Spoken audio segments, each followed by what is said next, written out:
Si hablamos de infección, pues podemos sentarnos aquí a hablar horas y horas de factores predisponentes, factores que complican las cosas, pero cuando hablamos de las infecciones en los pacientes mayores, en los pacientes con demencia, en los pacientes geriátricos, no solo hablamos de un tratamiento que hay que pautar y ya, hay que actuar en más puntos, que es un poco como lo quise centrar un poco esta sesión. Bueno, como bien ha dicho la directora, yo soy médico internista, llevo 1 año y 3 meses aquí en el centro. Estuve en el Hospital Clínico de Salamanca, el área de medicina interna, unos cuantos años más, y en centros residenciales llevo también aproximadamente 5 años de desempeño, cada día haciéndolo lo mejor posible y aprendiendo. Aunque yo esté aquí hoy, no quiere decir que yo lo sé todo. Hay cosas que yo sabré, cosas que no sabré, cosas que hoy se hacen y mañana no, cosas que se han hecho ayer y ya hoy no se hacen. Es decir, esto es una evolución continua que tenemos que ir haciendo todos los que estamos aquí, a pie del cañón, atendiendo a estas personas que necesitan de nuestra ayuda. ¿Vale? No sé si esto... Aquí. He organizado la charla con estos puntos, ¿vale? Intentando ser lo más práctico posible. Lo he dividido en 2 grupos, la parte de definición, clasificación, diagnóstico y complicaciones. Haremos allí una pequeña sesión de preguntas, dudas que hayan surgido. Es la parte un poquito más tediosa porque es donde tenemos un poco más de teoría, por así decirlo. Y luego ya nos centraremos en el tratamiento, en la prevención y en lo que quiero que llegue, en esas conclusiones de esta charla, curso, conversación que vamos a tener respecto a las infecciones urinarias en este tipo de pacientes en el que todos estamos implicados. Comenzando, deciros que me he utilizado la guía de buena práctica clínica en geriatría de la Sociedad Española de Geriatría y Gerontología para centrarnos en este tipo de charlas por lo que decimos, por el tipo de paciente en el que vamos a hablar. No en la Sociedad de Infectología de España, no en la Sociedad de Nefrología, me he centrado en el tipo de paciente al que estamos tratando, ¿vale? Cuando hablamos de infección urinaria, todos dirán, bueno, sí, que hay gérmenes en la orina. Lo que todos decimos, bueno, le hicieron un cultivo, dio positivo. Pero en este tipo de situaciones va un poquito más allá. No solamente que tengamos un cultivo de orina positivo, me habla en pacientes con deterioro cognitivo, con demencia, con pacientes geriátricos, de infección. Y yo decir, pero ¿cómo es eso? O sea, si se supone que la orina es estéril y me estás diciendo que está creciendo un germen que no debería crecer, ¿cómo es eso que no la etiquetamos como infección? Pues existe otra terminología que utilizamos para hablar de pacientes que tienen crecimientos bacterianos en la orina que pueden o no dar una manifestación clínica urinaria y hablar de infección de orina. Muchas veces los pacientes geriátricos están, comillas, colonizados por gérmenes en las vías urinarias. No siempre estos gérmenes generan signos y síntomas clínicos de estar produciendo una infección, ¿vale? Esto lo voy a repetir porque es importantísimo. No que los pacientes tengan en un examen de orina datos de gérmenes quiere decir que estos pacientes tengan una infección de orina. Tiene que acompañarse de otra serie de sintomatología que nos haga sospechar que estas bacterias son las que nos están dando la complicación, ¿vale? Inclusive, es mucho más frecuente los pacientes, si cogemos 10 pacientes de un centro residencial y a los 10 le hacemos un cultivo de orina, probablemente la mitad crezca algún germen. Probablemente. Y puede que ninguno tenga ningún síntoma de nada. Eso es lo más frecuente en estos pacientes, un crecimiento bacteriano que no se acompaña de una sintomatología clínica. Y a eso llamamos una bacteriuria, es decir, bacterias en la orina asintomática, ¿vale? Es importante, ¿por qué? Porque cuando hablamos de pacientes con deterioro cognitivo, con demencia, no es como yo que va a decir, uy, es que me escuece al orinar, uy, es que tengo necesidad de ir constantemente al servicio. Probablemente la manifestación clínica sea otra, muy probablemente sea otra, y ahí tendremos que utilizar nuestras herramientas, nuestro conocimiento, nuestra intuición para decir, ¿qué le está pasando? ¿Será por esto o no será por esto? ¿Será una infección de orina o será una bacteriuria asintomática? ¿Será que el paciente está molesto por el pis o, por ejemplo, que tiene un golpe, que se ha dado un golpe y es por eso es que está incómodo, o que está estreñido y por eso es que está incómodo? Entonces, importantísimo saber que el que haya crecimiento a nivel de la orina no necesariamente significa que tengamos una infección, ¿vale? Sabiendo que en este contexto clínico ya la infección como concepto cambia, pues vamos a clasificarlo en dos principales grupos. La bacteriuria asintomática, que muchas veces lo van a ver durante mi diapositiva con las siglas BA, bacteriuria asintomática, donde hablamos que la mitad de las mujeres pueden presentarla, mujeres sobre todo de más de 65 años, y una cuarta parte de los hombres, ¿vale? Cuando hablamos de bacteriuria tenemos que confirmar que en el crecimiento bacteriano haya más de 100.000 unidades formadoras de colonia. Vamos, tema laboratorio. Es decir, crecimiento importante de bacterias en la orina. Orina que debería ser estéril, pero que crece un germen. Factores que influyan para que un paciente mayor, un paciente anciano, un paciente con demencia, un paciente geriátrico tenga una bacteriuria asintomática, por supuesto, que tenga una sonda urinaria, que tenga un catéter, que tenga algo que predisponga que esa vía urinaria esté comprometida. ¿Por qué? Porque las bacterias se van a adherir a ese elemento. Entonces, al adherirse allí, tú haces un examen de orina, pues arrastras parte de ese pis contaminado y crece el germen. Entonces, esto va a ser un factor predisponente. ¿Por qué lo digo y lo pongo de primero? Porque muchas veces estamos en instituciones donde el paciente tiene una sonda urinaria permanente por un prostatismo, por una intervención, por ejemplo. Entonces, la tendencia es a decir, uy, mira, ya tiene otra vez otra infección, porque hemos hecho un análisis de orina de ese paciente donde está con una sonda y está colonizado por un germen, ¿vale? Otros puntos, que es un poco lo que nos ataña más en los pacientes que tenemos aquí en nuestro centro, las enfermedades neurológicas, desde un ictus, una CV, hasta las enfermedades neurodegenerativas, el Alzheimer, por ejemplo. ¿Por qué? Porque ocurren cambios en cuanto a la micción, en cuanto al vaciamiento vesical, en cuanto a la higiene, en cuanto al control de los esfínteres, que va a predisponer a que las bacterias proliferen más de lo habitual. Lo más frecuente, pues que haya aumento del reflujo vesico-ureteral, es decir, de la vejiga hacia la vía de los uréteres, hacia la vía renal, o que exista un residuo postmiccional. El residuo postmiccional es que el paciente hace pis, ¿vale? Voy a hablar lo más coloquial que pueda. Si ven que tal, me levantan la mano y tal. Que cuando el paciente hace pis, vacía la vejiga, no la vacía del todo. Entonces queda una cantidad de orine dentro de la vejiga y ese orine permite que las bacterias que están dentro se multipliquen, como que estén allí guardaditas en esa casa, ¿vale? Entonces, en este tipo de residuo postmiccional suele estar presente en los pacientes con alguna enfermedad neurodegenerativa porque no controlan bien esa vejiga, ¿vale? De ahí la importancia que los pacientes con enfermedad neurodegenerativa tengan la tendencia a tener bacteriurias asintomáticas. Más factores que pueden influir, pues por supuesto, lo que comentaba antes, deterioros funcionales, en cuanto a la higiene, en cuanto al control de esfínteres. No es lo mismo que una persona diga, voy a ir al servicio a hacer pis y luego me limpio bien, me aseo bien, me seco bien, al paciente que no controla, se hace pis encima, ¿vale? Con un pañal o no, y todo ese orine queda en la zona genital multiplicándose y sirviendo de cultivo para que estas bacterias se multipliquen. La utilización previa de antibióticos por la hiperprescripción de antibióticos ante síntomas leves de cualquier origen, respiratorios, urinarios o digestivos, diarreas de los más frecuentes, la mayor incidencia de diabetes, no porque tengamos más diabetes en la población, sino porque nuestros pacientes son mucho más mayores. Y cuanto más mayores, más riesgo a padecer diabetes, porque es fallo de órganos, ¿vale? ¿Y por qué la diabetes particularmente? No pongo aquí hipertensión arterial.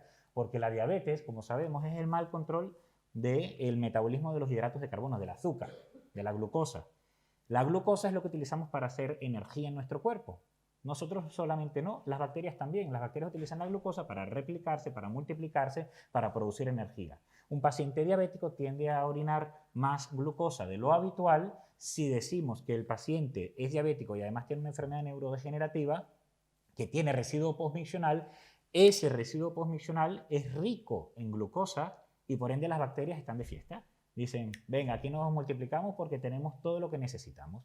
Aumentamos el riesgo de una bacteriuria asintomática. Y por supuesto, un punto importantísimo, sobre todo en estos días de calor, la deshidratación. Volvemos a lo mismo. ¿Por qué la deshidratación? Porque si una vejiga está muy diluida, tiene menos probabilidad de que esas bacterias sean capaces de multiplicarse, tiene menos probabilidad de que esas bacterias se queden acantonadas allí o de que esas bacterias utilicen el azúcar, por así decirlo, para replicarse. Aumentas la micción, favoreces la micción, el orinar, y así esas bacterias las arrastras hacia afuera. Cuando estás deshidratado, las orinas son muy concentradas, amarillas, densas. Una orina muy concentrada es un caldo de cultivo para que esas bacterias puedan replicarse más. La deshidratación condiciona que el cuerpo va a intentar absorber toda el agua de donde pueda y le va a decir al riñón, no elimines agua porque la necesito para funcionar correctamente. Por ende, las orinas serán muy concentradas. Y un punto importantísimo en nuestros pacientes, que ese reflejo de la sed, de decir, uff, qué calor tengo, mira, necesito un vaso de agua, no lo tienen igual que nosotros. Es decir, cuando un paciente mayor, geriátrico o con enfermedad neurodegenerativa dice, dame un vaso de agua, o hace el gesto, o ve el agua y se le iluminan los ojitos, ese paciente ya está deshidratado. Ese paciente ya en su cuerpo hay cambios orgánicos que indican que necesita más agua. No como nosotros que decimos, bueno, venga, un traguito porque está haciendo calor y tengo la boca seca. ¿Vale? Importantísimo, porque es parte, ya lo hablaremos cuando hablemos de tratamientos y tal, es parte del tratamiento fundamental la hidratación. Cambios que ocurren con los años, en las personas, en todos, nos van a ocurrir, que va a favorecer la presencia de esa bacteriuria asintomática, pues cambios hormonales en la mujer. ¿Por qué? Porque pues, cambia el moco vaginal, cambian los estrógenos y demás, que favorece la proliferación de estas bacterias. En el hombre, la hiperplasia prostática, porque favorece ese residuo postmiccional, esa dificultad para la micción. La disminución de la actividad prostática y de la generación de ese moco protector de las vías urinarias. El aumento de la adherencia de las bacterias a la mucosa de la vejiga, muchas veces relacionados también por esas vejigas que ya no tienen la misma fuerza de contracción que previamente, o de disminución de la capacidad renal para la excreción ácida. Si tenemos una orina ácida o lo suficientemente ácida, no se pueden replicar las bacterias, no se pueden multiplicar, no viven las bacterias. Y esas son funciones que con la vida se van perdiendo. Como todos nos salen arrugas, tal, el riñón funciona peor, la próstata funciona peor. Entonces favorece, predispone a que exista mayor multiplicación bacteriana. Hablábamos de la bacteriuria asintomática y ahora vamos a hablar de la sintomática, la que nos orienta a que ocurre o que está ocurriendo una infección en este paciente. En este paciente que probablemente o no ya le hayamos diagnosticado de una bacteriuria asintomática en su momento y que luego ya te haga la manifestación clínica de infección. ¿Vale? Ocurre en una frecuencia bastante menor. Antes hablábamos del 50%, esto es en 20-25% de los pacientes mayores de 65 años. En los varones también reduce un poquito, 10% respecto al 20-40% que hablábamos antes. Pero importantísimo, que a partir de los 80 años aumenta en un 50% en las mujeres. ¿Vale? ¿Por qué lo más frecuente? Por anatomía. Es decir, la vía urinaria y la vía anal, rectal, están muy cerca, mucho más cerca y mucho más accesible en la mujer que en el hombre. Entonces, esa colonización o esa infección o ese paso de bacterias de la vía anal hacia la vía genital o urogenital de la mujer es mucho más fácil que en el hombre. Por eso hacemos el hincapié de que en las mujeres de más de 80 años aumenta en un 50%. Una de cada dos puede tener una infección urinaria, que ya lo comentaba la directora, que muchas ya tendréis o habéis tenido alguna y es por eso, ¿vale? Factores que influyen, pues la edad, cuanto más mayor, todos esos cambios orgánicos, todos esos cambios que van a ocurrir, el sexo, por lo que les he explicado antes, la capacidad para las actividades de la vida diaria, la higiene, la manera correcta de ir al servicio, de no estar con un pañal sucio todo el día, ¿vale? Bien sea de posición o de orín. Las comorbilidades, la diabetes, por lo que hemos hablado antes, por supuesto, cuando vas sumando factores, más probabilidad de que hagas una infección sintomática a una bacteriuria asintomática, ¿vale? problemas de vaciado, lo que hablábamos antes del residuo postmiccional, las vejigas neurógenas. La vejiga neurógena es que esa contracción vesical que tiene que ocurrir para vaciar la vejiga no funciona correctamente. Muchas veces las personas tienen escapes, dicen, no, yo es que voy muchas veces, pero hago poquito pis. No es por una obstrucción a la salida del pis, no es por un residuo postmiccional, es porque esa vejiga ya no funciona correctamente, ¿vale? Entonces, eso predispone también a más infecciones de orina. Y vuelvo a tocar el punto más importante, la deshidratación. Orina más concentrada, más riesgo de que esa bacteria prolifere y genere una infección sintomática. Frecuencia, pues, muchísimo.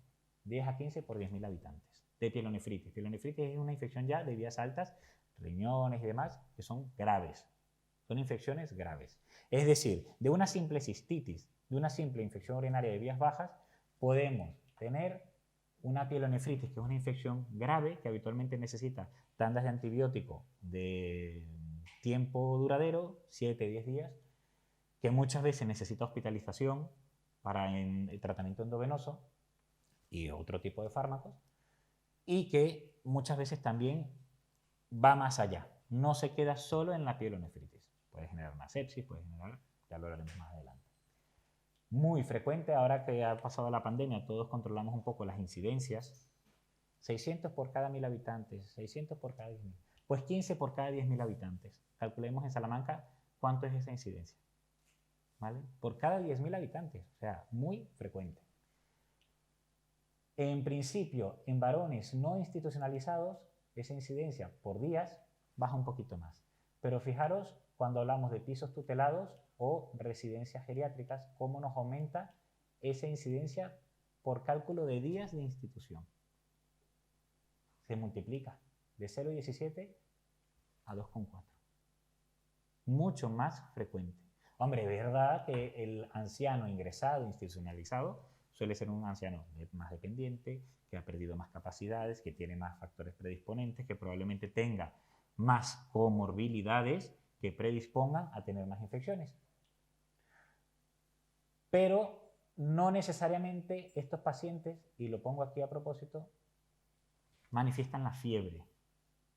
¿Por qué lo digo ahora aquí? Porque hemos hablado de datos clínicos y datos de crecimiento bacteriano. Pero un dato clínico que todos asociamos con infección es la fiebre, y no todos manifiestan fiebre como dato de infección urinaria, ¿vale? Ya cuando hablemos del diagnóstico, lo vamos a comentar. Gérmenes, pues tenemos un montón. La más frecuente, la flora colónica.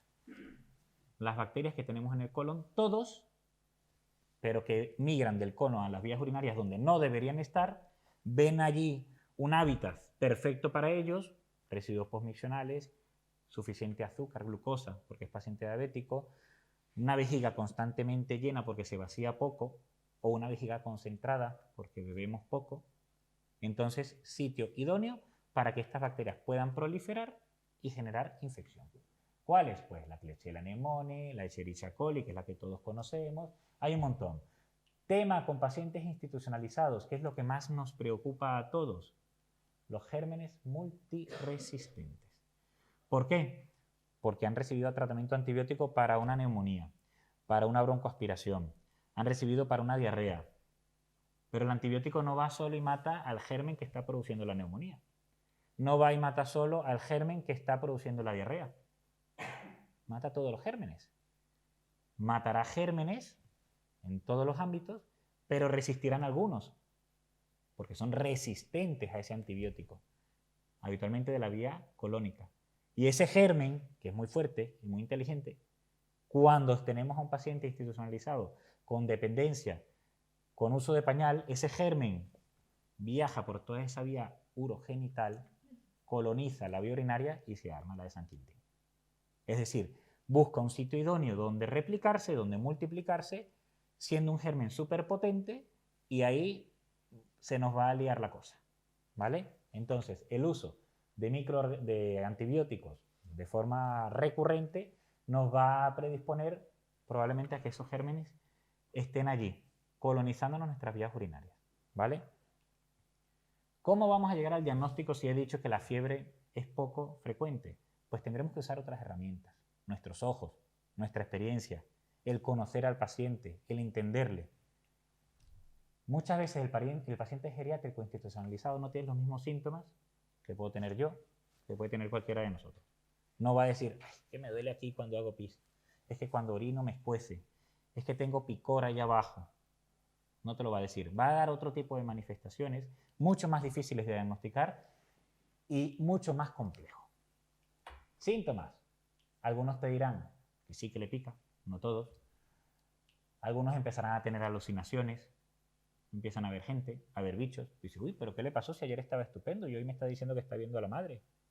O que le están haciendo daño, o que le quieren robar. No va a querer comer. Uy, qué apagado está hoy. Uf, ¿será que le duele la tripa? ¿Será que está nauseoso? Apático. Mira, hoy no quiere compartir con nadie, hoy no quiere jugar la partida.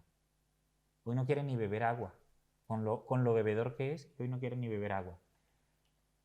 Una palabra que se utiliza mucho, está lateralizado. Camina peor. Está más inclinado hacia un lado y ayer no estaba así. ¿Será que le dio un ictus? ¿No? Probablemente sea una infección de orina.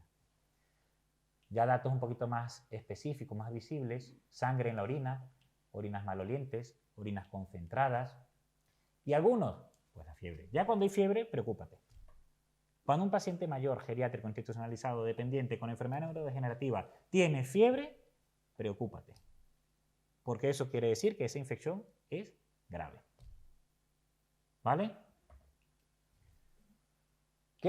¿Cómo vamos a hacer nuestro diagnóstico? Pues bueno, evidentemente la evidencia clínica que hemos tenido, que hemos visto en este paciente, qué datos nos hacen sospechar de que puede estar teniendo una infección, vamos a llamar infección, no vamos a decir de orina, una infección, y en este caso si hay manifestación clínica urinaria, pues de orina, pues vamos a tener que hacer un análisis de orina, que todos lo hemos escuchado, el Combur test, un análisis sistemático, un cultivo de orina, y luego si podemos, un análisis de sangre para ver la bioquímica, la función del riñón, para ver los marcadores inflamatorios, leucocitos, PCR y demás, ¿vale? ¿Cómo lo debemos realizar esos análisis, sobre todo el de orina, que es el más frecuente? Lo más limpio posible. Asear bien las partes del paciente. Si colabora, pedirle que después del aseo haga pis en un botecito y se hace el análisis. Si no colabora, pues hacer una limpieza correcta del área genital, si se dispone de sondas de descarga, pues coger una sonda de descarga para coger una muestra lo más limpia posible de orina y allí hacer el análisis. Bien sea con una orina limpia de emisión propia o bien sea a través de sondas de descarga lo más limpio posible para evitar un falso positivo, para evitar una orina contaminada de manipulación. ¿Vale? Por lo que decíamos antes, puede haber bacterias, sí, pero que esas bacterias sean las que me estén generando la infección, no necesariamente. Entonces tenemos que tener la orina lo más aséptica posible. ¿Vale? Resultados, pues lo que vamos a ver, leucocitos en orina. La bacteriuria asintomática puede tener leucocitos en orina. ¿Vale? Por eso tenemos que hacer una unión de síntomas, datos clínicos y resultados. Puede haber una alteración del pH urinario, ya no está tan ácido como debería estar porque ese riñón ya no funciona bien. Que haya o no bacterias en la orina, lo suyo es que no haya, pero si las hay, ¿cuántas? 100.000 unidades formadoras de colonia, 10.000 unidades formadoras de colonia, 50.000 unidades formadoras de colonia o más. Que haya nitritos en la orina, que son los productos de degradación de las bacterias, ¿vale? O que haya una elevación de leucocitos y marcadores inflamatorios en sangre, la PCR altísima, los leucocitos altísimos, y que no haya ningún otro dato clínico de infección a ningún otro nivel. Para poder decir, pues mira, este paciente que sabíamos que tiene una bacteriuria asintomática, que ahora tiene una serie de sintomatologías, por lo cual está peor, más apático, anoréxico, con fiebre, pues con todos estos datos yo digo que tiene una infección de orina. ¿Se puede complicar? Sí, claro. Lamentablemente estamos habituados a las infecciones de orina y les restamos importancia. Pero las infecciones de orina se pueden complicar. De una bacteriuria asintomática, que decíamos un paciente colonizado, hace una infección de tracto urinario bajo, puede complicarse con una pielonefritis que probablemente necesite hospitalización, puede complicarse con una sepsis, que es un daño de múltiples órganos, falla el corazón, falla la función renal, falla la función hepática y se pueden morir con una alta incidencia. Es decir, son importantísimas las infecciones de orina porque matan a la gente, ¿vale? como todas muchas otras enfermedades infecciosas, pero hago el hincapié porque estamos habituados a la infección de orina y le restamos importancia. Lo más frecuente que vamos a ver, pues que se nos quede en esta área quizás. Como muy malo, gracias a Dios, se nos suele quedar en esta área en nivel instituciones, ¿vale? En nuestro paciente geriátrico, porque estamos allí, porque estamos al lado, porque al mínimo síntoma ya lo intentamos diagnosticar y planteamos un tratamiento. Se nos queda aquí. En una infección urinaria sencilla, una pielonefritis un poquito más complicada y si no, una sepsis. Pero bueno, más que esto, hay que quedarse con esto. Una complicación como paciente, como persona, pérdida de capacidad funcional y de su situación cognitiva. Es que desde que le dio la infección camina peor. Es que desde que tuvo la infección la semana pasada come peor, ya no coge el cubierto. Es que desde que tuvo la infección la semana anterior ya no controla el pis. Es que desde que tuvo la infección la semana pasada ahora hay que ayudarlo a vestirse. Todas esas son complicaciones de una infección urinaria. No solo la muerte, no solo la hospitalización, la pérdida de sus capacidades. De allí lo importante de tratarlas correctamente y prevenirlas. Más dependencia. Claro, es que ahora tengo que ayudarlo a levantarse de la cama, que antes no. Ahora tengo que ayudarlo a ducharse, que antes no. Pérdida de capacidades de la vida diaria. Más complicaciones, pues lo que decíamos antes. Que de tantas infecciones hagamos una selección de tanto antibiótico de gérmenes multiresistentes. Tiene una infección hoy, le pongo un antibiótico en base al cultivo, es sensible al monurol, que todos lo conocemos. Venga, le doy el monurol hoy y el monurol mañana. 2 semanas, 3 semanas, 4 semanas. Uy, vuelve a tener otra infección. ¿Repito monurol? No, vamos a probar ahora con este otro. Le pongo otro antibiótico. 3, 4, 5, 6 semanas, otra infección. Vamos clasificando y vamos haciendo gérmenes multiresistentes. Cuando en realidad lo que deberíamos intentar es evitar infecciones recurrentes. Empeoramiento de otras patologías, por supuesto. Cada bache infeccioso deteriora todo. El corazón, los riñones, el hígado, los pulmones. El paciente cardiópata puede tener más arritmias. El paciente, vamos a decir, nefrópata del riñón puede empeorar su función renal, empeorar la acidificación urinaria, empeorar el filtrado renal. Es decir, las patologías previas que tenía se van a ver a peor. Llegado hasta aquí, como todavía queda la segunda mitad, pregunto, ¿alguna duda hasta este momento? ¿Alguna aclaración respecto a lo que creemos, sabemos, hemos escuchado o lo que yo he dicho? Hable una hora, callen para siempre. No, mentira, luego tendremos otra ronda de preguntas.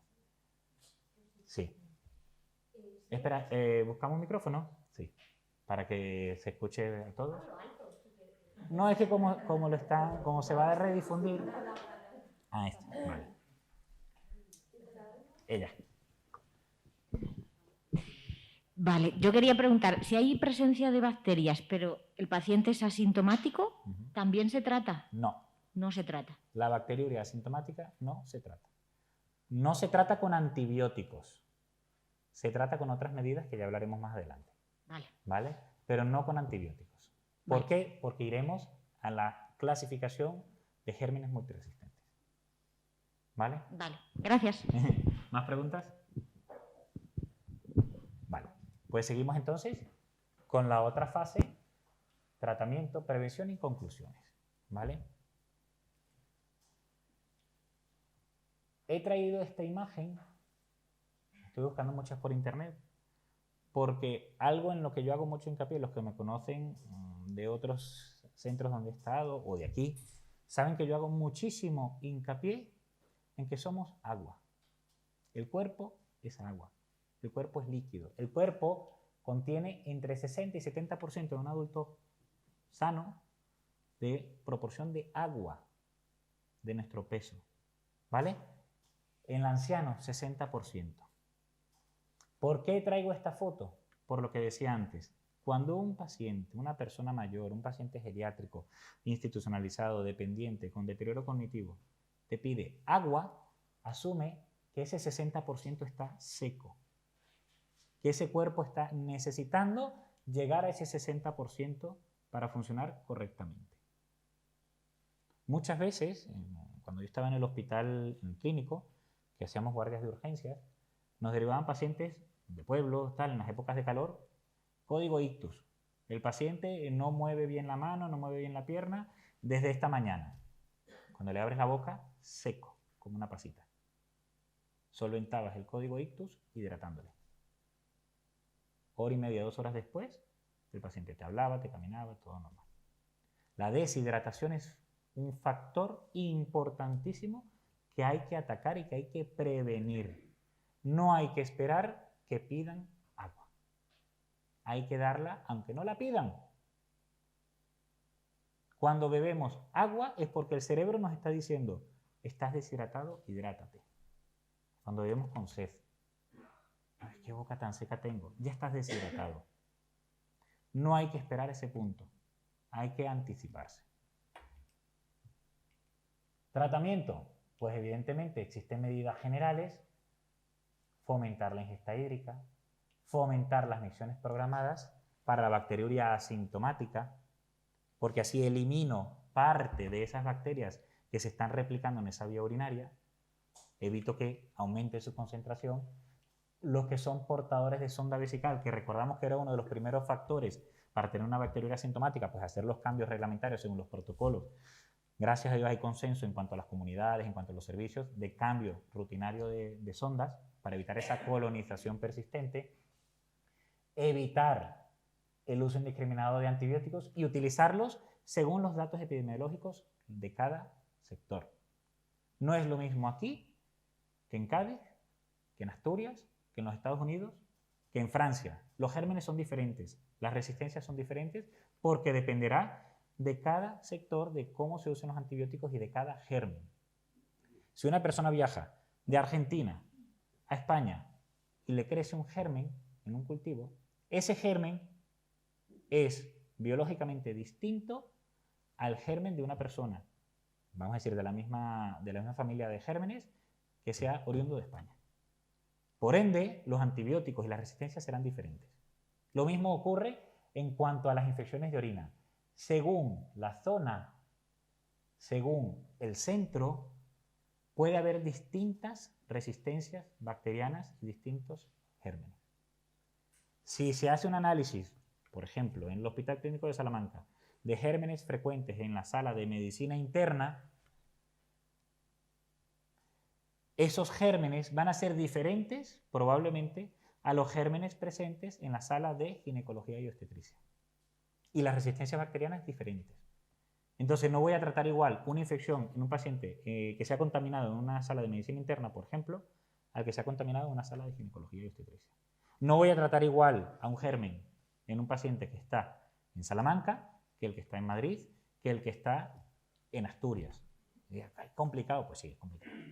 Gracias a Dios hay mucha gente que se dedica a hacer estos análisis y existen un montón de guías de apoyo, guías de tratamiento antimicrobiano, donde te hacen esas clasificaciones.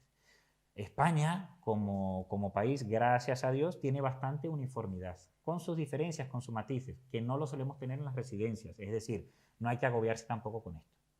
Con los centros residenciales, con los centros geriátricos, no hay que agobiarse con esto, pero sí saber que existe y que cuanto menos antibiótico innecesario pautemos, mejor. Datos que nos hablan de que hay que tratar un poco a ese paciente que tiene una infección, pues datos graves de fiebre, datos de frecuencia de infecciones en pacientes sondados, sin sonda, molestias hacia la zona púbica que te orienten a que hay que actuar respecto a ese catéter permanente que tiene este paciente. Residentes que tengan un sondaje suprapúbico que ya prácticamente no se ve, que era hacia la zona del abdomen, pues también hay datos que hay que tener en cuenta de cara a plantearse, bueno, este paciente está yendo mal, está peor, este residente, Pepito, lo veo más apagado y esa orina no me gusta de esa sonda, hay que hablar para que en el protocolo se le cambie la sonda, bien sea suprapúbica o la normal de vía urinaria. El uso correcto de antibióticos, lo que estábamos hablando, muchas veces los ancianos con síntomas leves o moderados a la mínima se pauta un antibiótico sin resultado del cultivo, mejor si hay tiempo, disponibilidad y burocráticamente lo puedes hacer, primero tener un cultivo de orina, saber qué germen es, saber cuál es su sensibilidad y luego tratas con antibiótico. Con antibiótico, luego hay otros tratamientos, la hidratación, la acidificación urinaria, el cambio de la sonda. Tratas con un antibiótico específico a ese paciente. Digo la parte burocrática porque no en todos los centros hay disponibilidad de realizar un cultivo el día que salta la infección. Es decir, sospecho que este paciente esté con una infección ahora, cojo una muestra y la mando a cultivar. No en todos los centros está esa posibilidad diaria, mucha burocracia ahí por medio en algunos sitios, de mientras lo solicitas, te lo autorizan, han pasado 5 días. Tampoco podemos esperar tanto. Se hace mucho el tratamiento empírico, antibiótico. ¿Vale? Según los patógenos propios de la institución, lo que decíamos, si tuviésemos, en los hospitales se tiene, el equipo de microbiología de un hospital sabe más o menos cuál es el germen más habitual de infecciones graves y las resistencias que se tienen. En los centros residenciales, hace tiempo se diseñó un proyecto para intentar dar con esa flora bacteriana autóctona de cada centro, pero luego era muy complejo y no se realizó. Y sobre todo, una cosa que estamos muy habituados a hacer, me incluyo, pero que luego no te indica una evolución per se 100% correcta, es ese cultivo después. Te tomas el antibiótico y luego a la semana le haces un cultivo.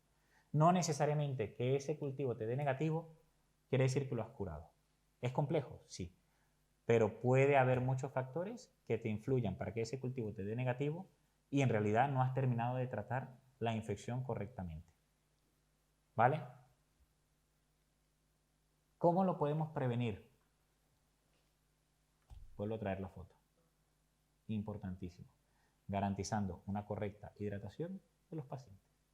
Es el punto número 1 para prevenir infecciones urinarias en pacientes dependientes, con enfermedades neurodegenerativas, ancianos, geriátricos, institucionalizados. ¿Vale? ¿Esto es difícil? Sí.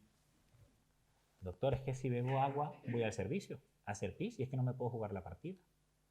Es que estoy con las chicas hablando a lo que sea y es que me tengo que levantar al baño cada 2 por 3 porque además como yo tengo un prolapso, pues tengo que ir más frecuentemente al servicio. Es que claro, me cuesta hacer pis, el hombre, porque tengo la próstata grande, entonces bebo menos agua para no hacer tanto pis. Son dificultades que vamos a tener, pero que tenemos que buscar la manera de solventarlas. Un vaso de agua, que son los más frecuentes que tenemos en las fuentes, si lo llenamos hasta aquí, o sea, dejando un dedito, son 110 mililitros, más o menos. 110 mililitros. Si queremos que el paciente beba por lo menos 2 o 2 litros y medio de agua al día, dándole desde las 9 de la mañana hasta las 8 de la tarde, por ejemplo, que son 9 a 20, 11 horas, ¿correcto? Sí, 11 horas. Un vasito a la hora, ya llegamos a 1 litro 100. Un vasito, o sea, no tienes que tapuzarlo de agua.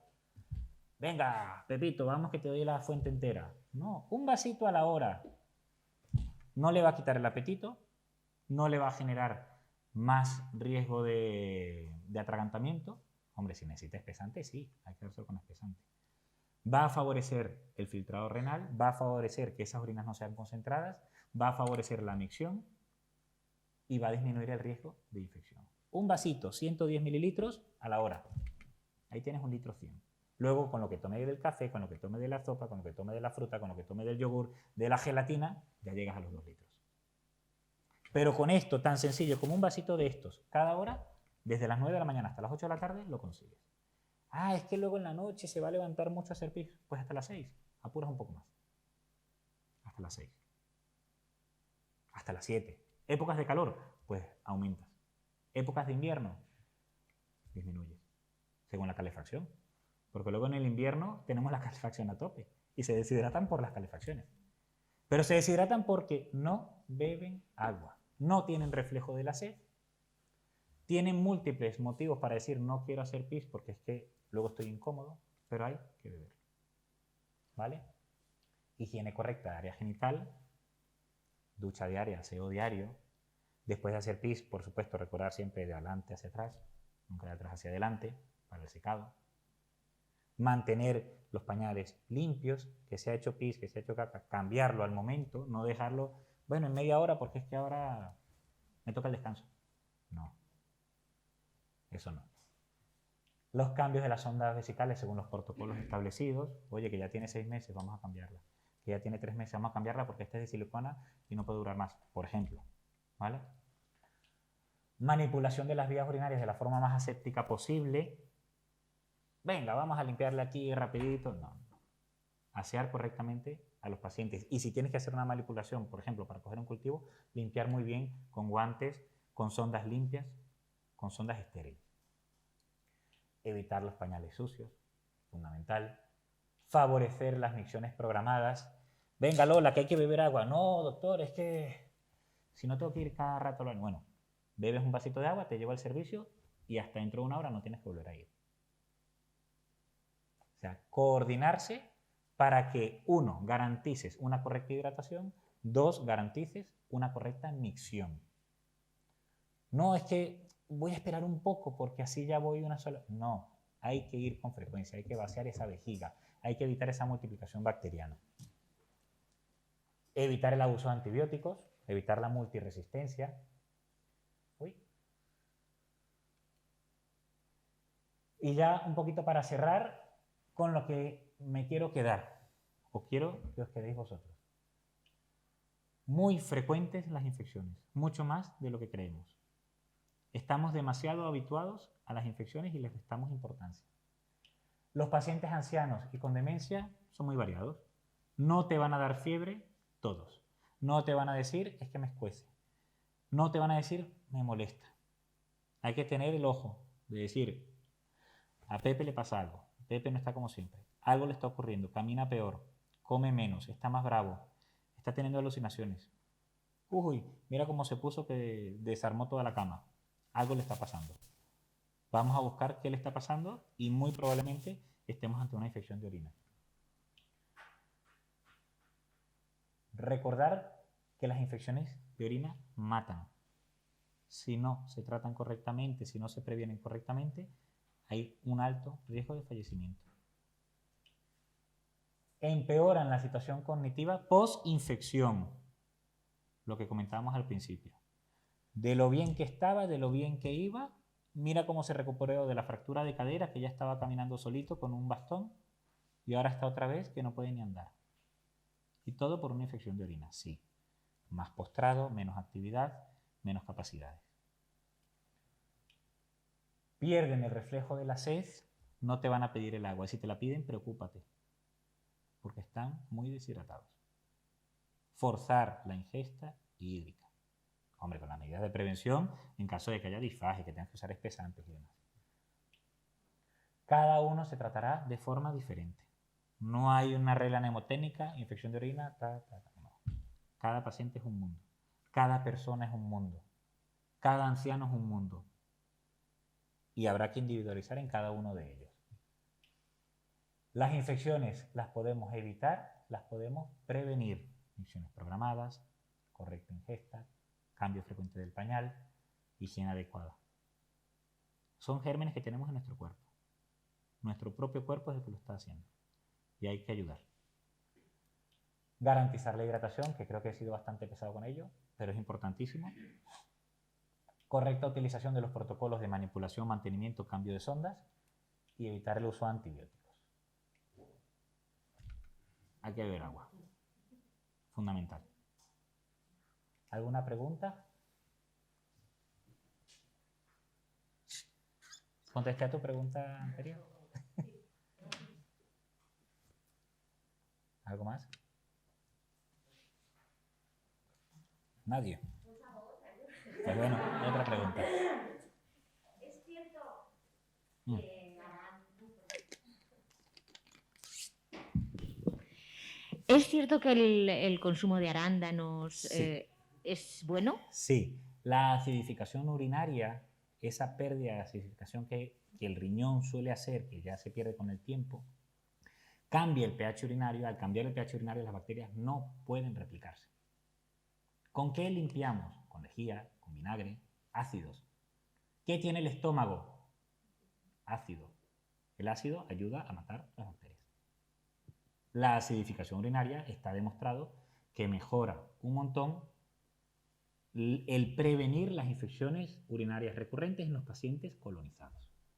Arándanos, actualmente hay un montón de fármacos, medicamentos, pero del arándano sí es verdad que yo hago hincapié en este punto, para que solo con el arándano consigas una correcta modificación del pH para prevenir la infección urinaria, tienes que beberte más o menos 1 litro de arándano al día. Puedes beber arándanos, puedes beber otros elementos, puedes tomar un suplemento, ¿vale? Pero sí, buscar ese cambio de pH para que estas bacterias no se puedan replicar. Sí funciona. Vale, gracias. ¿Vale? Junto con todas las otras medidas. ¿Más? Preguntar. Me pregunta si es contagiosa la infección de orina. Como infección de orina, no es que si tú tienes un paciente, una persona, doña Lola, que está encamada y comparte habitación con Pepita, y Lola tiene una infección de orina, Pepita la va a tener a los 3 días. No, no es como la infección respiratoria, porque la transmisión respiratoria, si hay contagiosidad, la urinaria no.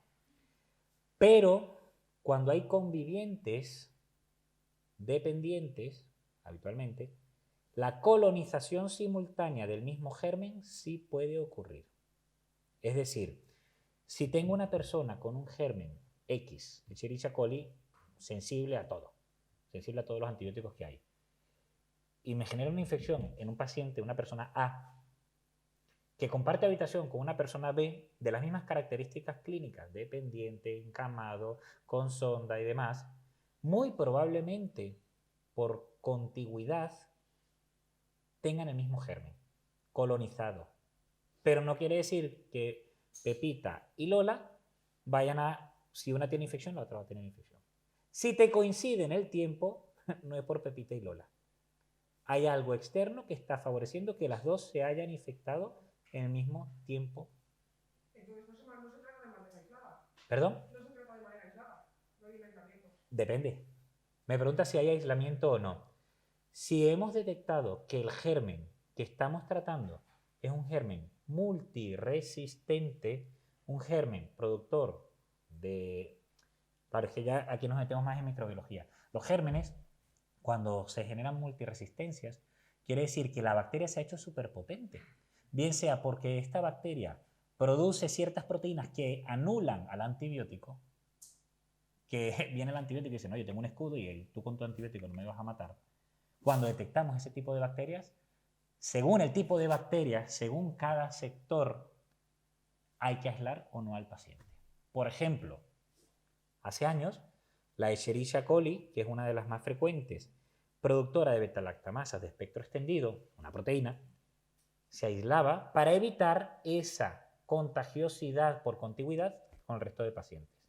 Como ya se ha hecho tan frecuente, ya en algunos centros no se aísla, porque ya más del 50% están contaminados están colonizados por esta bacteria.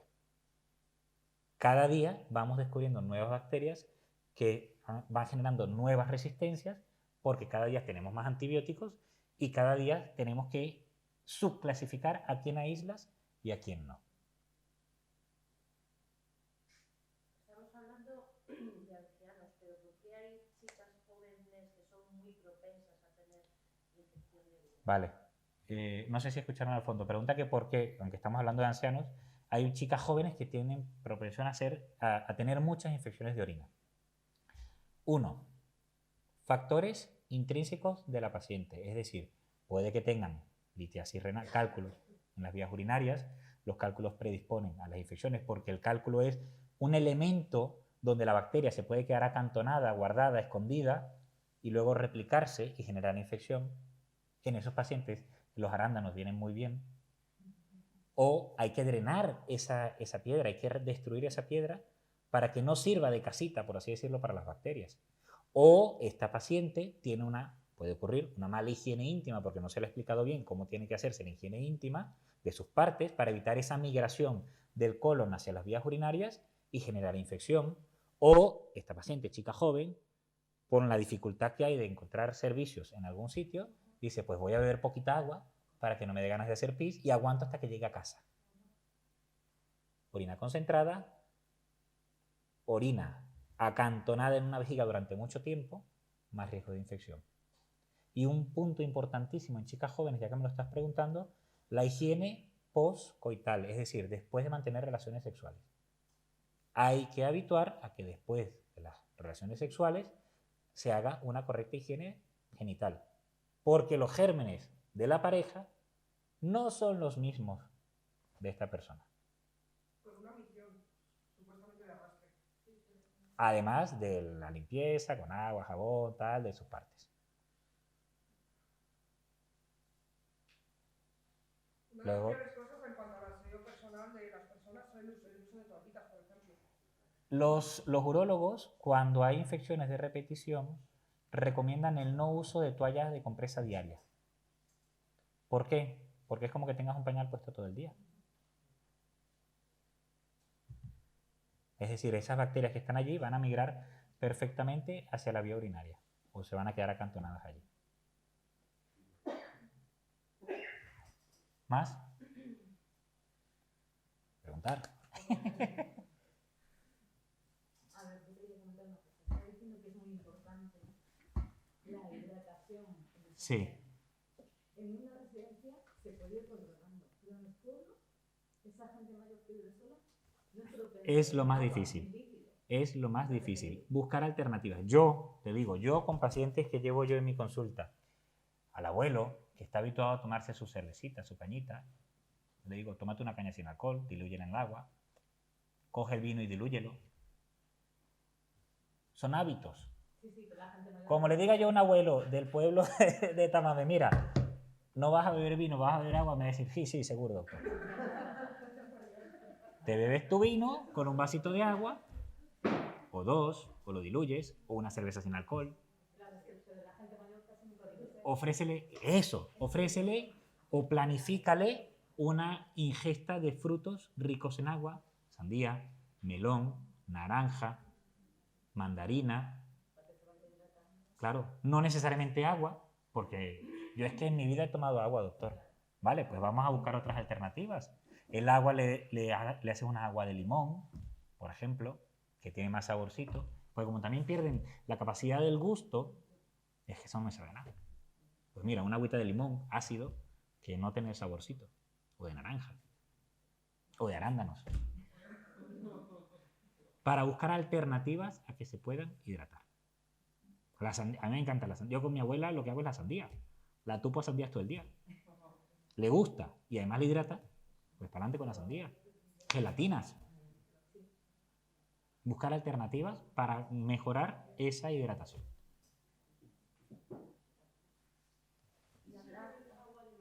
¿Perdón? La potomanía. Beber agua de más. Yo creo que, hombre, tengo poco tiempo trabajando. Tengo solo 10 años atendiendo a pacientes mayores y ancianos. Me parece poco.